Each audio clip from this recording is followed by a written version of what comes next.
Mulane Sayyidina Ali nate, Sayyidina Ali yo lucu. Wong alim ku mesti ana lucu deh. Dadi Sayyidina Ali ku ana wong ngaku. Ngaku bar ngambung rondo apa ngaku. Walhasil Sayyidina Ali ape dijilid. Ya Ali, kamu bar ngambung ngeten-ngeten. Tapi kula bariku getut deh, kepengin suci. Jadi Ali ya tenang ya. Ya tak jilid.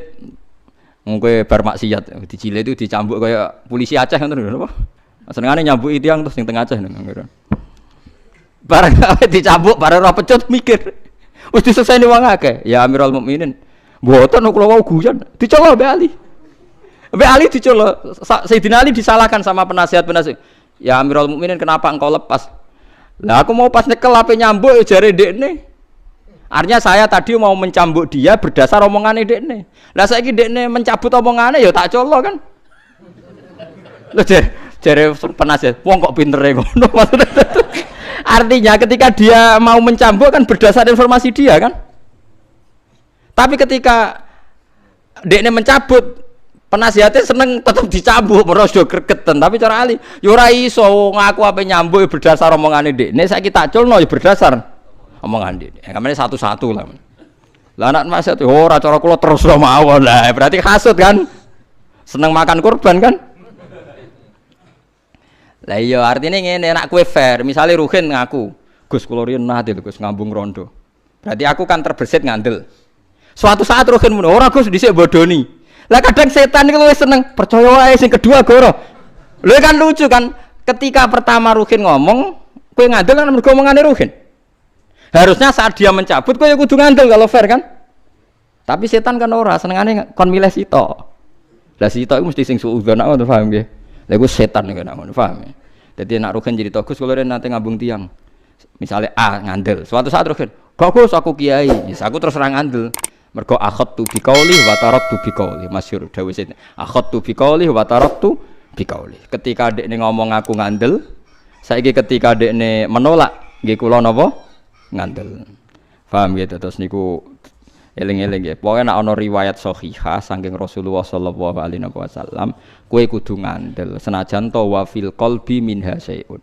Minha syai'un kayak tadi, mujahirin kan kesane tidak jujur. Jadi misalnya kowe tau mergawe sak urip-uripe bodoni maklaran, suatu saat kowe dadi wong saleh, kowe ora usah crita ning anak, jong aja kaya aku ora usah biasa. Jong dadi wong sing apik, sing kok bapak ya lah bapak piye ora piye-piye sawangane kok sawangane kok apik kowe wong kowe di masa depan ora pokoke sing netral-netral ae. Paham ya ora usah berlebihan diceritani detail ngene. Anakmu sok ben tetep puber eling ya. Anakmu tetep sok ben puber. Suatu saat ya di kesempatan zina, kesempatan maling macam-macam. Dan itu kalau dengar dari orang tuanya, dari mbahnya itu tetep dadi lisensi, jadi SIM. Dienggo alasan niru, paham ya? Apa meneh iso ngertak. Awas nak bapak ngamuk. Aku yo roh kertune bapak. Wah, malah repot meneh. Mulane mulai ngaji niki nggih kudu tunduk mbek riwayat, nggih kudu tunduk mbek napa? Riwayat. Mulane kula seneng ngapalaken hadis termasuk kula kepen bantu jenengan ben cara berpikir anut Rasulullah sallallahu alaihi wasallam. Barokah kita roh. Wong kula nate kemalingan, nggih kemalingan tenan. Nggih kula nate kemalingan. Nggih pokoke kelangan jare bojo kula. Gus alime jenengan kok kelangan. Mosok jenengan ora iso mukasyafa ta apa ben kecekel. Ayo lucu to. Oh kowe ora rasane dadi wong alim. Dadi wong alim piye Gus? Aku iku ya iso mukasyafa, tapi etikane wong alim man satara musliman satara. Wong aku mau roh wae mbok ora roh kok malah mbok kon roh. Lah nek aku polisi seneng nyekel. Lah kita sebagai wong alim mak repot. Wong alim kadang seneng malinge ra kecekel, perkarane iku ora nutupi eleke wong muslim. Jadi umpama polisi kok nyekeli hadis man satara musliman satara wa ya ora ono maling kecekel. Mulane polisi ora usah dadi kiai, tapi kiai aja dadi polisi. Ayo repot. Mana bojoku takmu, kowe ora ora rasane dadi wong alim. Wong umpama aku roh wae ora roh. Ya kadang dites tenan wae, pengen yo resiko tenan. Mana jadi dadi wong alim, abot dadi wong alim wah apa? Paham guys, ngono pangeran kersane ngono. Paham gitu, jadi pokoknya nak ono riwayat sahihah, nak iso, nak ora iso ya ora apa-apa. Tapi ini kan cerita ideal gitu. Ben kowe ra di pikiran sekulerisme atau pikiran sing tentang Rasulullah sallallahu alaihi wasallam. Kula contoh paling gampang niku masalah wayo. Kula nganti sakniki misalnya ndak wayo. Mbah soben ya ora roh, pokoke nganti saiki ra wayo. Tapi aja sampai kowe janggal mbek logika wayo. Piye wae Rasulullah niku poligami. Lah cara menjelaskan gimana Gus? Gampang cara menjelaskan. Misalnya Mustafa di bojo papat. Paling banter wong papat tuh cemburu-cemburunan, rebutan jenggote Mustafa. Misalnya. Itu paling banter. Tapi konfliknya itu paling urusan cemburu. Tapi nak gak wayo bojo sito, ana rondo ayu ora dirabi. Konfliknya ora cemburu, selingkuh ndak ya. Selingkuh ndak itu kan lebih fatal. Artinya ngene lho, tukarane bojo papat urusan cemburu, tapi nak bojo sito taruhane zina ta, selingkuh ta ora. Akhirnya kayak misalnya pikiran mutusno ora selingkuh, rondo iku tak rabi lah. Iya berarti kasusnya wis poligami kan lebih baik kan. Paling ndak Anda bisa memberi penjelasan, saya elek-eleke wong poligami paling resikonya hanya resiko cemburu.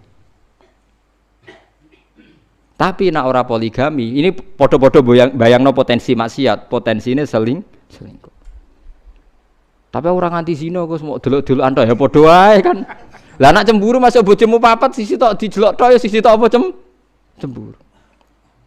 Lah mulane titenane wali ku gampang. Wong sing gak janggal mbek sunnahe Kanjeng Nabi, meskipun dekne ra nyali melakukan. Saya pernah ditanya, ini kasus nyata. Gus yang netral itu baik ndak? Misalnya orang tukaran gak melok-melok. Rasulullah gak tahu dadi wong netral. Misalnya Mustafa tukaran ambek Ruhin, Nabi mesti bela salah sitok. Nabi mboten gak ada adat. Mbah ora melok-melok urusane dhewe ndak punya. Karena kalau gak melok-melok artinya ngeten. Nak gajah tukaran mbek kucing, muni ra melok-melok artinya ikhlas kucing tidak gajah, wong mesti menang napa? Gajah. Nah, Ruhin tukaran mbek Mustafa, nak pancen Ruhin sing salah. Terus kue muni ra melok-melok berarti membiarkan kesalahan mbek kebenaran setara. Padahal tugasnya Nabi ku furqon, misano barang hak ambek batil. Makanya Nabi pasti ngambil sikap. Bela Mustafa mergo sing hak. Mulane kula setuju misalnya kados para habaib sing milih misalnya kudu jelas A B B. Harus menjelaskan. Jadi misalnya menolak ini enggak apa-apa, kudu jelas. Meskipun orang lain bisa beda tapi kudu jelas. Misalnya kalau orang Islam nolak A, seperti di Jakarta ya harus bilang nolak A. Ciri utama kebenaran itu yang hak-hak, yang batil-batil. Loh soal kita harusnya tetap menerima karena konstitusi ya, karena kita orang Indonesia, tapi ciri utama kebenaran harus bilang kalau ini A batil, kalau ini B benar misalnya. Enggak boleh kamu netral. Podo wae ndak bisa, nanti barang hak setara mbek barang batil. Paham ya? Makanya ciri utama Nabi itu al-fariq. Al-fariq itu memisahkan hak dan batil. Quran juga furqon. Furqon itu bainal haqqi wal batil. Ora lah tapi nek ada jor ora melok-melok hebat. Mboten derek-derek kula nuwun. Mboten derek-derek koyo bijak nek ning Jawa mboten derek-derek niku bijak. Lah itu ndak bisa. Loh meskipun kita sendiri sebagai orang Jawa ndak punya nyali farik misalnya. Tapi ojo kok sampai terus kowe dukung netral itu ndak baik. Karena kalau Anda netral berarti membiarkan barang batil setara dengan barang hak. Nah, ciri utama kesalahan termasuk iku wahum di rabbihim ya'dilun. Orang yang mensetarakan hukumnya Allah antarane hak mbek napa? Batil. Mulane jare Ahmad bin Hambal, nek ana wong kok akrab mbek tukang bid'ah utawa tukang maksiat, fashhad, ndek niku wong adoh pangeran. Mosok ambek wong saleh akrab, ambek wong elek ya akrab. Engko akhire wong elek nganggep aja jebule padha wae. Tapi nek ana dinenge, ana ya pokoknya ono perlakuan yang beda kan kita ono ini hada hak, hada napa batil. Lah terus solusinya jika kita secara hukum sosial tidak bisa sini ngendikane ulama-ulama. Solusinya adalah saat Anda berdoa sing tenanan assalamu alaina wa ala ibadillahis sholihin. Sehingga Allah menyaksikan kita sampai hati kita bahwa kita hanya berkawan sama mereka yang soleh. Assalamu alaina wa ala ibadillahis sholihin. Mergo ya elek tenan akhir. Misale ke tetangga tukang zina. Terus kowe mbek Mustofa ya apian disilai sepeda motor Mustofa ya oleh digo khutbah. Bareng disilai tangga mis tukang zina digone-gone tempat maksiat. Ya oleh mboten sekeco sami-sami tangga. Lah tapi masalah sing sitok nyileh digo tempat lonte, sing sitok digo khutbah. Mbok padakno. Lah kowe sampeyan ketemu pangeran dadi ya khirin. Goblok kok nganti ngono. Harus farik, harus ada furqa. Jadi kudu tegas, gak nampak silah kue mari mbok maksiat, kudu tegas. Paham ya? Jadi jenengan kula minta meskipun kita ndak harus jadi ekstremis tapi minimal ijek duwe sisa-sisa farik. Mergo ciri utama kebenaran apa wa'at allakum furqana. Dadi farikon lakum.